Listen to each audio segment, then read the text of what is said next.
3 higher ed authors, 100 plus college and university presidents, dozens of actionable insights for academic leaders. Commencement, the beginning of a new era in higher education, is now available on Amazon.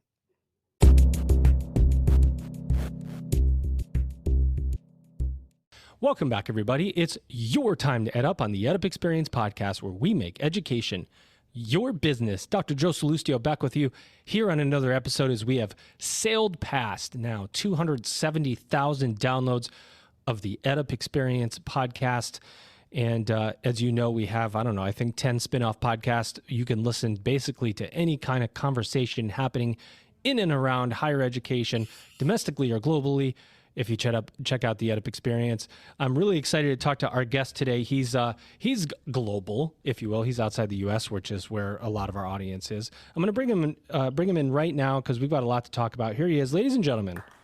He is Professor Ami Moyal, and he is the president of Afeka, Academic College of Engineering in Tel Aviv. Professor, how are you? Fine, thank you. How are you? Did you know you were going to get an applause right away? Did you know that? No. Well, not at all. We like to start off the right way. Let's level set for our audience, knowing that we do have a number of folks that are listening that are from the U.S. that may not know of your university. Just talk about what you do and how you do it, and take that whatever way you want. Okay, maybe I first note about my background, because that influenced very much our strategy. I completed my PhD in electrical engineering at a classical university, Ben Gurion University in Israel, and then spent 15 years in the Israeli high-tech industry in various positions, from a research engineer to a CEO. And I came back to the academia, to Afeka, with a clear vision in mind of changing engineering education, and I will try to elaborate on it. First of all, several details about Afeka. We are a college focused on engineering, all classical engineering programs, mechanical, electrical, industrial engineering, some master programs with specific on systems, like intelligence systems or systems engineering. And we started recently science programs, computer science and data science. We have been growing in the last 5 years that I'm leading college in about 50%, from 2,300 students to 3,400. Amazing. We have about 700 employees, and we have about 1,000 students each year in prayer programs before entering the first degree program. So we are a system of about 5,000 people. And what's unique about us, the process that I led in the last 5 years, that I will try to elaborate with the guidelines. I started the process by a joint definition of the graduate profile. Normally, education systems like to talk about the process, the curriculum, the faculty, the students, etc.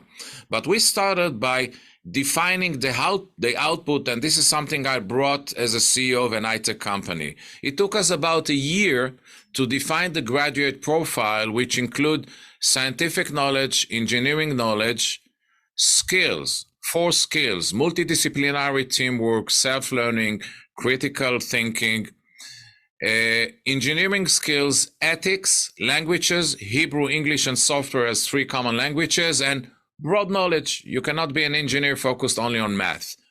Once we all together define the graduate profile, define the requested output, that made the change much more easier, because it was an agreed target by all members, faculty, students, board of government, industry, on the required output. By the way, during the process, we talked with more than 100 high-tech companies asking what they need from an engineer today. And they put a large emphasis on the personal skills, what is called usually soft skills. I'm calling them vital skills, because I was a VP of R&D in the high-tech, and I saw the importance of skills.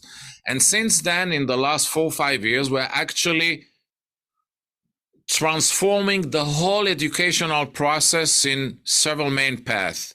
One is completely updating the curriculum, putting an emphasis on defining the skills and entering them as learning outcome to the courses, meaning delivering not only knowledge, also skills.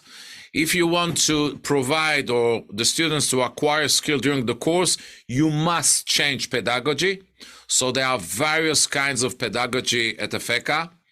As a rough estimate, I think that half of the several hundred different courses that we have at Afeka are conducted not in a frontal lecture.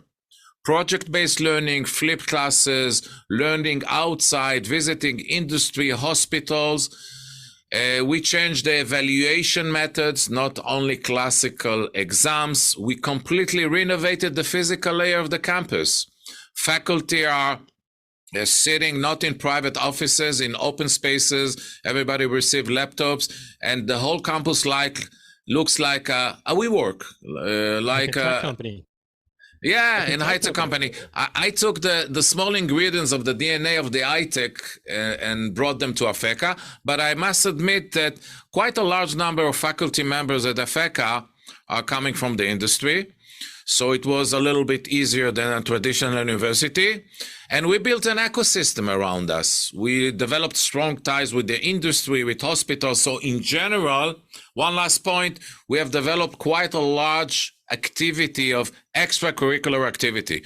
We have dozens of students that are pursuing their passion, engineering and music, engineering and art, engineering without borders, whatever they want in groups. We have hundreds of students in dozens of clubs.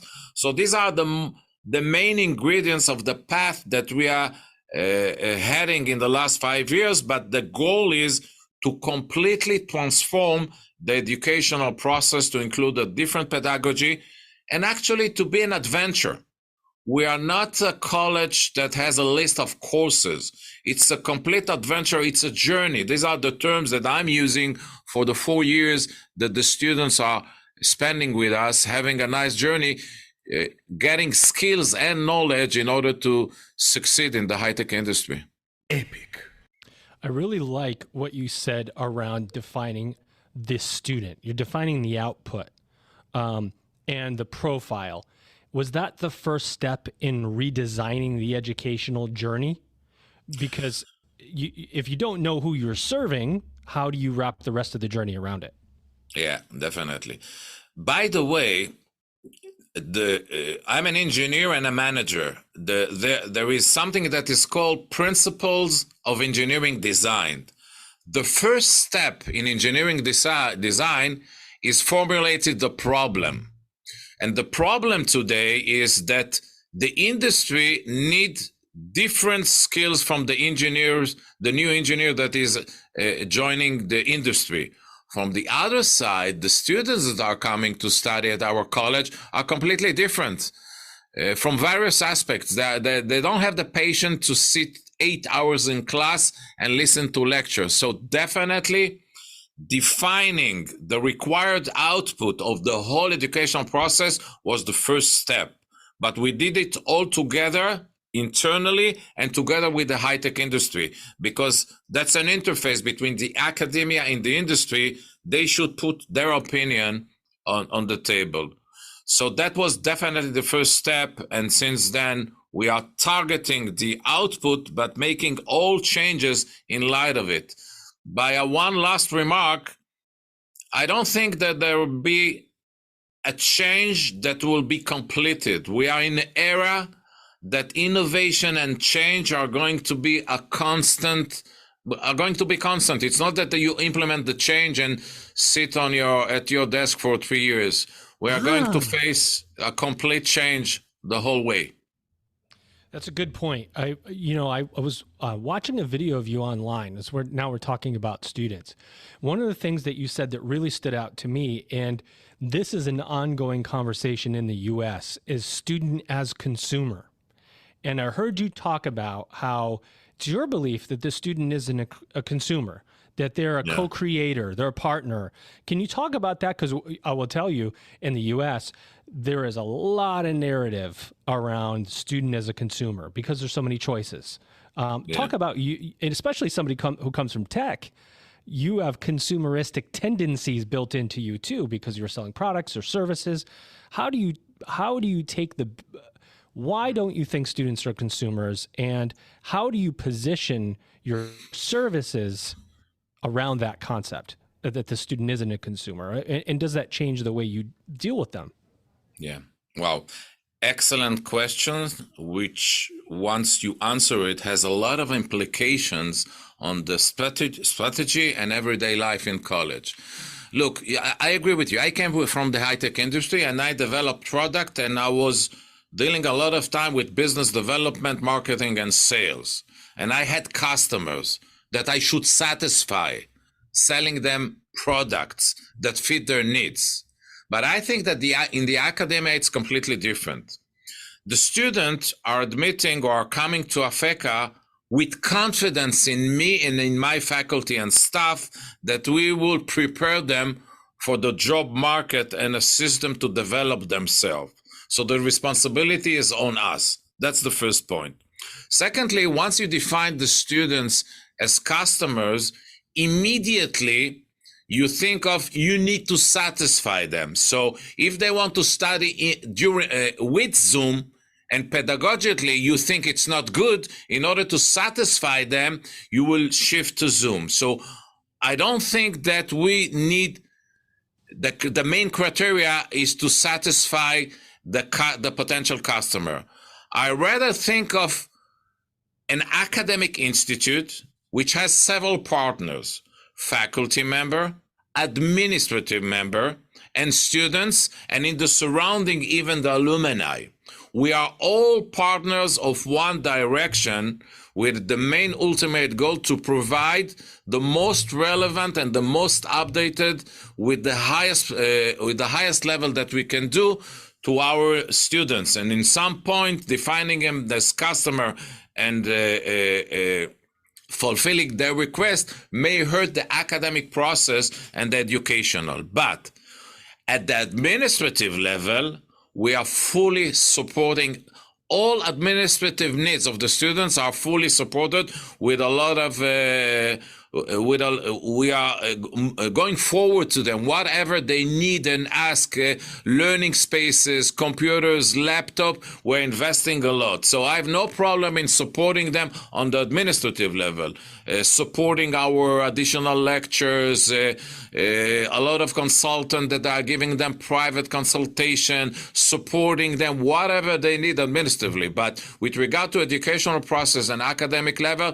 these are two things that are on our responsibility, and in order to implement it, you need to have a direct line with the student, explaining them always what we are doing, and this is something that we are doing constantly. I'm meeting them, faculty members are meeting them, deans of schools or faculties are meeting them and explaining the strategy, and it's going not bad at all. Yeah.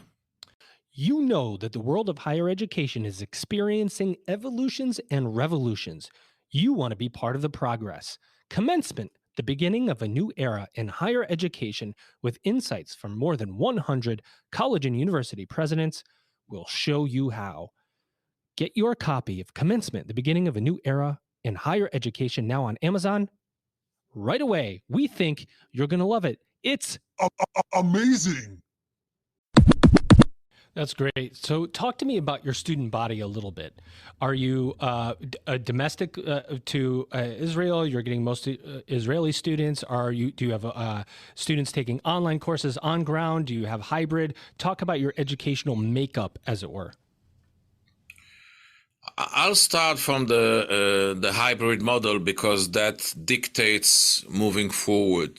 During the COVID period, we shifted completely from full physical to full Zoom in 2 days, and then for several months we were teaching in Zoom, and then we estimated that once we move out of the COVID, it won't be in a one day. We would need to support some kind of hybrid due to regulation. So we built dedicated classes with a lot of technology that would enable a collaborative learning where part of the students are in class and outside class. But both of them, the Zoom and the hybrid, to our conclusion at the current situation, are much less than having the students physically in campus, and I'll try to explain. We teach in small groups, between 30 to 50 students in class. We don't have classes of hundreds of students. In half of our courses, as I mentioned earlier, there is a different pedagogy in which the students are interacting with each other and working in groups. And we have a lot of labs where you work with physical equipment. So all of these three ingredients currently, physical teaching and learning in campus, I'm not saying in class, because we are teaching all around the campus, is much better than the current hybrid or Zoom. So we all decided together with the students that we come back to full physical learning and teaching in campus. We don't have Zoom and we don't have a hybrid. And How did the students feel? Did they get completely on board, or did you have different groups you're trying to satisfy, or did everybody see the benefit of the on-ground experience?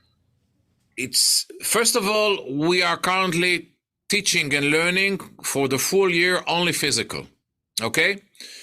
I think that the vast majority of the students are okay with it. I will not be surprised if part of the students that wanted to admit or register to Afeka, once they understand that we are not supporting Zoom, went to another academic institute. That's the price that you need to pay if you stick to your way. But I think that once systems and technology would be able to provide us a much better experience in collaborative learning through digital, it might be something that we consider. Once I said this, you can understand that our students, all of them are coming from Israel. We are teaching in Hebrew. We have part of the courses that we are teaching in English because we want our students to be fluent in English. And although we are located in Tel Aviv, only 15% of our students are coming originally from Tel Aviv. We have students from all around the country, but take in mind that Israel is very small. It's 5-6 hours from north to south. So we have students coming all around the country, and we are very happy about it because we want to be a unique educational process on a national level. I love that, right? So you understand, you're talking about marketing to me a little bit because you've defined your value proposition. On-ground courses in person, a unique experience for students in Israel. It takes that in higher education, I think, to be successful. You have to say exactly what you are because you can't be all things to all students because different students want different things, right? Fully agree. I'm coming from the high-tech industry and I was a CEO. I think that every institute, also an academic institute, should have its own uniqueness. I don't like the approach of me too. You need to have your uniqueness, and we definitely built our uniqueness around the journey of the students. We want them to be here for 4 years, from morning to evening, going to 2-3 classes, going to the innovation center, working on their startup. At noon, let's say, having lunch, learning at a learning space, going to hear some poet or music. We are providing a multidisciplinary journey to the student. This is the approach and this is the uniqueness. It doesn't fit all students, but that's okay. But in order to elaborate a little bit with figures, because I like figures, Me too. I'm an expert in speech recognition, and I'm working many years in machine learning, so we are working on data. Once I entered office 8 years ago, we were able to accept to the first year 450 students, and we had something like 600 applicants. It was not bad. After 8 years of working on the change that I described, and I'm also working on marketing, sales, and unique positioning and a new branding, etc., a lot of processes, trying to take a look at the 8 years. Now we can accept 1,000 students. Okay, we doubled the number, and we received support from the government because we are not a private institute. That's Amazing. something that definitely amazing. In this point, I agree. We doubled the number of students that we accept to 1,000, but listen to the figures.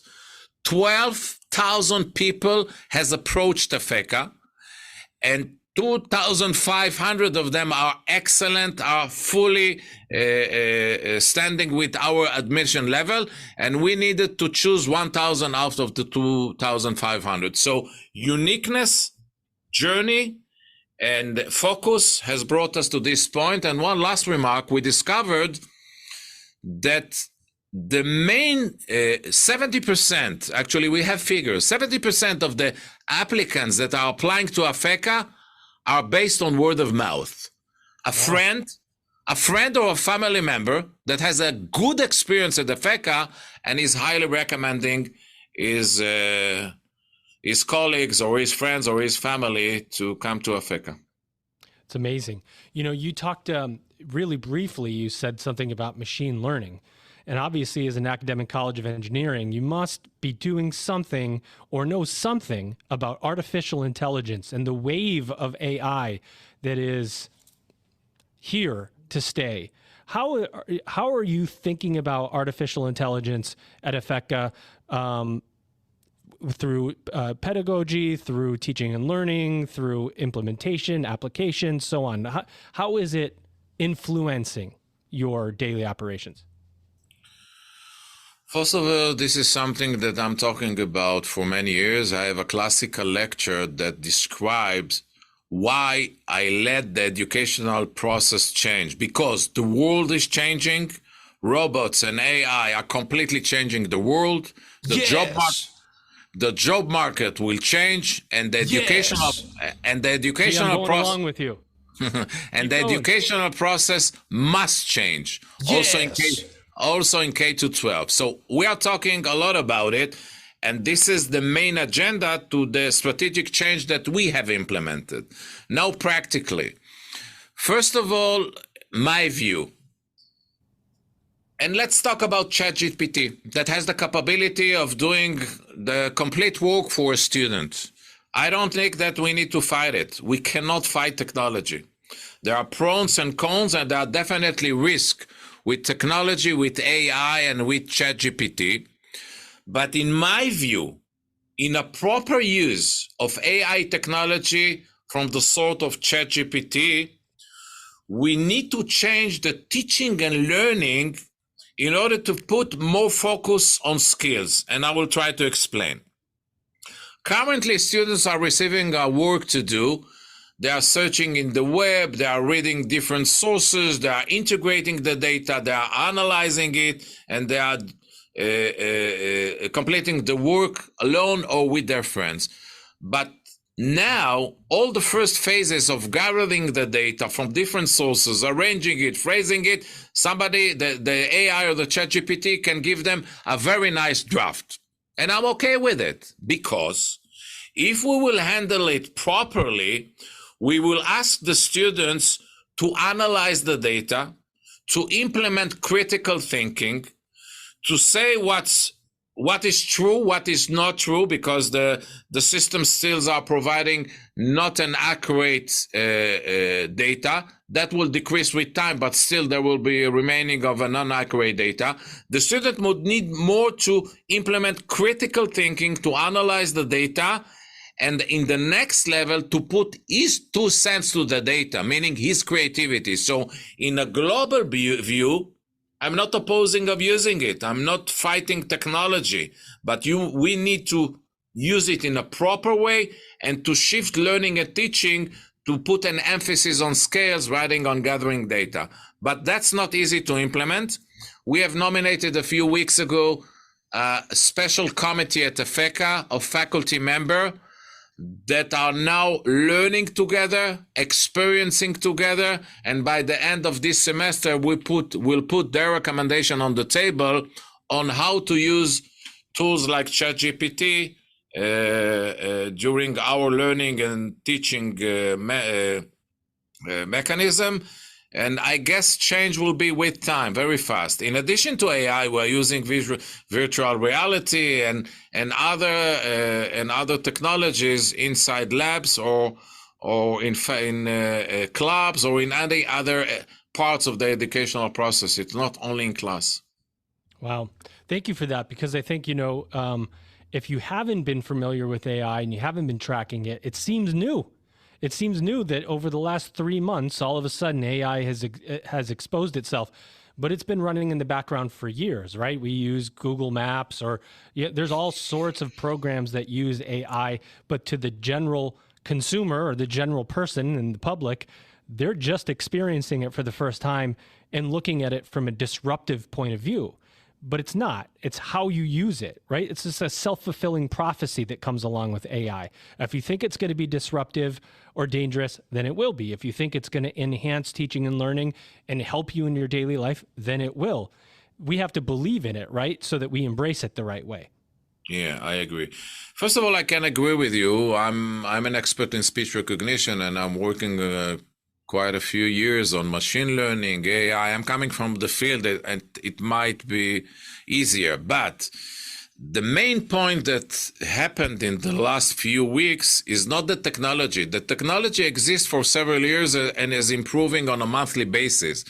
The main issue that we are facing in the last few weeks is that this is the first time that a large number of millions of people around the globus have direct access for free, very easy, to ChatGPT or to AI technology. I think that's the main point. Yes. There was not a jump in the technology. The technology is advancing in an exponential rate over the last years. And from here, that will definitely make a change. It's definitely disruptive, yeah.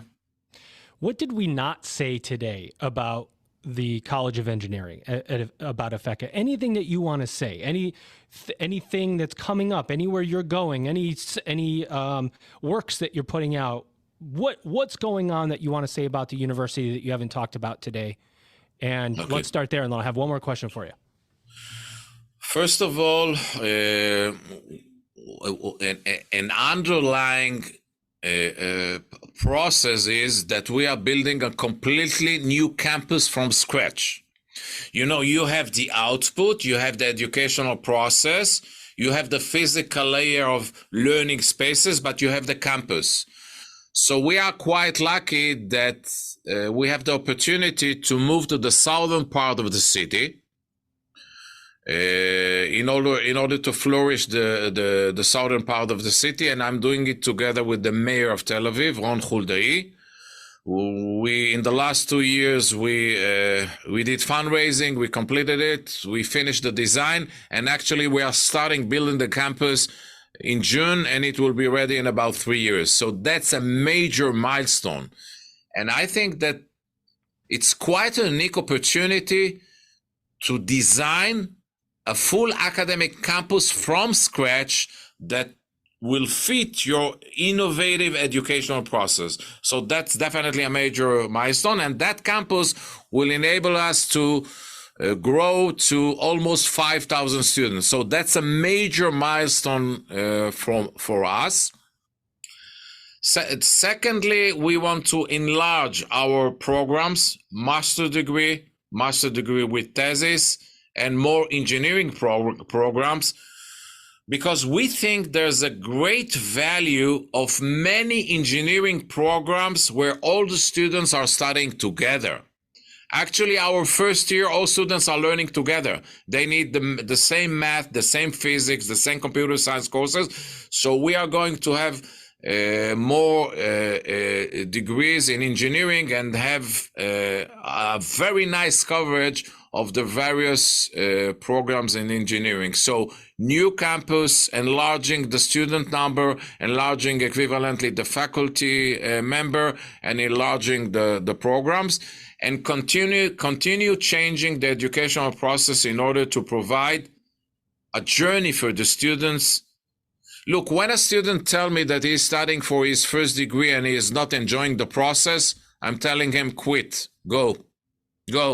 Come back when you feel that you have the passion and energy, because you cannot be excellent if you're not enjoying what you're doing. So we want them to come with curiosity and passion, and we must provide them an enjoyable, not easy at all to study engineering. It's very difficult, but we want a process with passion, developing curiosity, and that they will understand that they develop products that change the world. So it's from physical campus to a vision, and all in between. We are completing the change. We are not sitting at our table at Afeka. We are working. I love that. What do you see? Last question, Ami. What do you see for the future of higher education? I must admit honestly that I cannot say how higher education would look like in 10 years. Really. And I normally like to do prediction and to build strategy from my view. It's very hard to say. There are various directions that can influence. Let's talk about engineering degrees. There is a lot of competition of small boot camps, 3, 4, 5 months course. You get a nice salary in the high tech. Secondly, there is a major question mark on the relevance of higher education. Even in the States, I'm reading reports. Yikes. So I think that if academic institute won't change with 2 themes, providing skills required for every citizen in society and the job market, and offering a journey or an adventure that you develop yourself, there'll be a problem with the competition. So one is competition. Secondly is technology and digital. We may find ourselves with in one of the path in 10 years with very small campuses where all teaching would be through very advanced digital and online technologies. Currently, Zoom, from my point of view in engineering programs, is not competing the physical learning and teaching that I can bring in campus. But maybe in 10 years, we'll have a magnificent technology that will provide us the same or even better experience through digital and online. So that's another aspect. And the advancement of AI, that would clearly, completely change the learning, the teaching, the role of faculty member. We may have assistants that will be AI that will practice the students. So there are different strategic changes that states that it is very hard to define the academic college in 10 years, although I know that many people would say that academic institutes for the last several hundreds of years have not changed. But I think we'll need to change and we'll need to adapt to the new world. 100%. That's how much we agree with you and what you said. 100%. Change is coming, whether we want it or not, through technology. One place that I know is at the front end is Afeka and the work that you're doing for engineering and redefining engineering for the future. How was your time here on the EdUp Experience podcast? Did the sound effects disrupt you too much? Because usually it can be disruptive for folks. No, it was very nice. Yeah, definitely. Fantastic. I got all sorts of them here. I'm glad you had a good time. Ladies and gentlemen, here he is. He is Professor Ami Moyal. He is the president at Afeka Academic College of Engineering in Tel Aviv. Ami, anything last words to you? Thank you very much. I enjoyed the conversation. You had very good questions, and I like the sounds that were during the interview. It gave some specific flavor to our discussion. Well, thank you very much, sir. With that, ladies and gentlemen, you've just EdUp'd. It's time to Level up. The beginning of a new era in higher education begins with you. Order your copy of Commencement, The Beginning of a New Era in Higher Education by Kate Colbert, Dr. Joe Salustio, with contributions by Elvin Freitas. It's higher education's must-read book of 2022. Discover how you can seize the moment to change higher education forever. Commencement, the beginning of a new era in higher education, now available on Amazon. For bulk orders, contact Kate, Joe, or Elvin